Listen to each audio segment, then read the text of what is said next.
Yeah. Okay. So we're going to move on. So we've had, that was our Method in Madness single pot still French chestnut. So as you touched on, we're now going to be moving on to the wild cherry. So another pot still. So this is number 4. Yeah, so again, like it's a moderate style of pot still that went into this, and I suppose the distillate itself resided initially in American barrels, refill barrels, and also some Oloroso sherry barrels.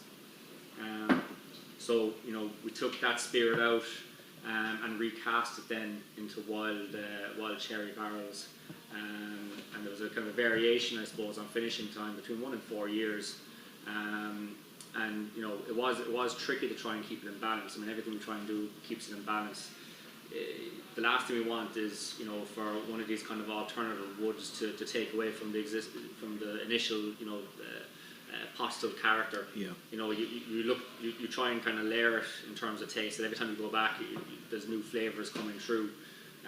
You don't want it to be overpowered, and that there's kind of a single type of a note coming through on it. So this wild cherry on the nose. It's quite a contrast to the previous pot still. Yeah, I think for people at home, there just maybe do a comparison tasting between, for example, the chestnut and the cherry, and the difference is amazing. Yeah. It's all down to the wood. And you see it even on the colour, the differences between the tannins, say, for instance, that develops the colour on the chestnut, and then the wild cherry is a lot lighter in colour. And it's semi-ring porous as well, so it's, again, the porosity is very, it's slightly less than chestnut, so again, it is difficult to ensure that those barrels didn't leak, and thankfully they didn't. Again, Sigmund Maru did a fantastic job. But there is kind of more of a green type notes there, It's like a little bit like, I'm getting green pepper almost, like a little bit more there is, vegetal or...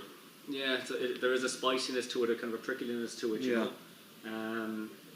But I know it's kind of, box cut hedge clippings, from the garden. It's green grass, cut grass, maybe. Quite a few people coming in saying they're getting cherry on the nose of this one. Yeah. I think it's quite floral. It's quite floral as well. There's quite sort of maybe a floral note of it.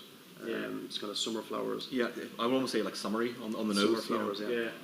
And that prickliness, there is kind of ginger there, kind of like a shredded ginger. Yeah, it's definitely. Got that kind of a bit of a prickliness and heat to it.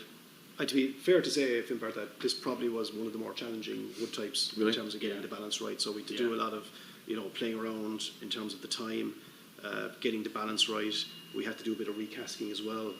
So it certainly was one of the more challenging. You'd said the finishing period varied quite a bit then, yeah. Yeah, because some of it, I suppose, over time it can overpower the distillate, and that's not really what we're looking for. Again, we want to try and give as much to the consumer as we can. So you want to try and develop those flavors, but not overpower them. Yeah.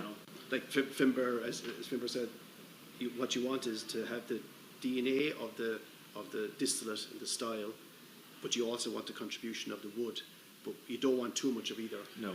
So therefore, that's why there's a range of finishing ages. So we picked a selection of ages in order to get the balance right. Yeah, makes sense. Yeah. We had a couple of good comments coming in there. Quite a few people said cherry. We've got Richard says cherry blossoms. Yeah, I can see what you're saying with it. Someone said Dior perfume. But yeah, like it's floral perfume notes, definitely. Floral perfume, maybe like a little bit of rose in there. Yeah. And it's wild cherry. It's Prunus avium is the species, and it's a fantastic tree.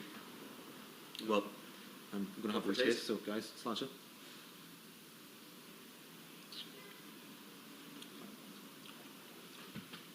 Again, you have those kind of green herbs coming through, and there is that spiciness there. It's more spice than I would expect. Because it's so floral and green and perfumey in the nose. But then you taste it and you immediately remember that it is a single pot still. Yeah. It does have that mouthfeel and that little bit of prickly pot still spice. Mm.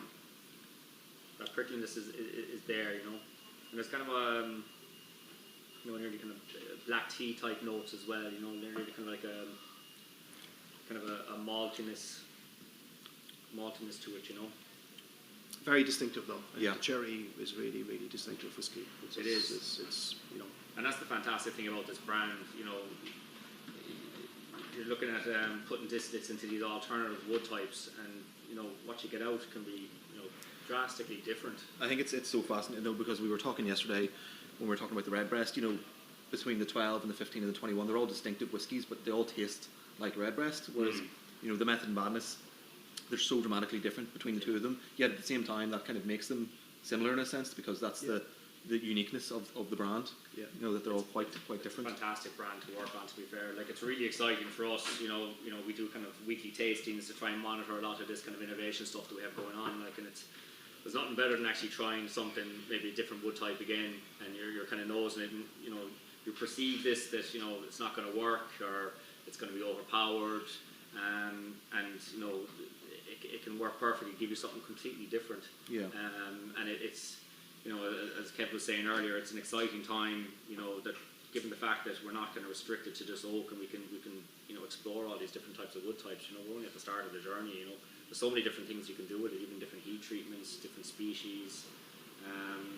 It's really a kind of a fun brand to work on, really, isn't it? I think the thing as well is with some of these wood finishes and wood types is that the surprises it throws up, you know, because you might have, you know, we're tasting whiskies on a continual basis back in Middleton, and we're doing different trials, and you know, you have this perception of a wood type, for example, it should taste like this, and then after maybe our first tasting, which could be after a month or 2 months of maturation, it's completely different to what you actually had. That's happened loads of times. It's great, yeah. It's brilliant. It's great, It really is uncharted territory, you know. Like, so, yeah, really exciting.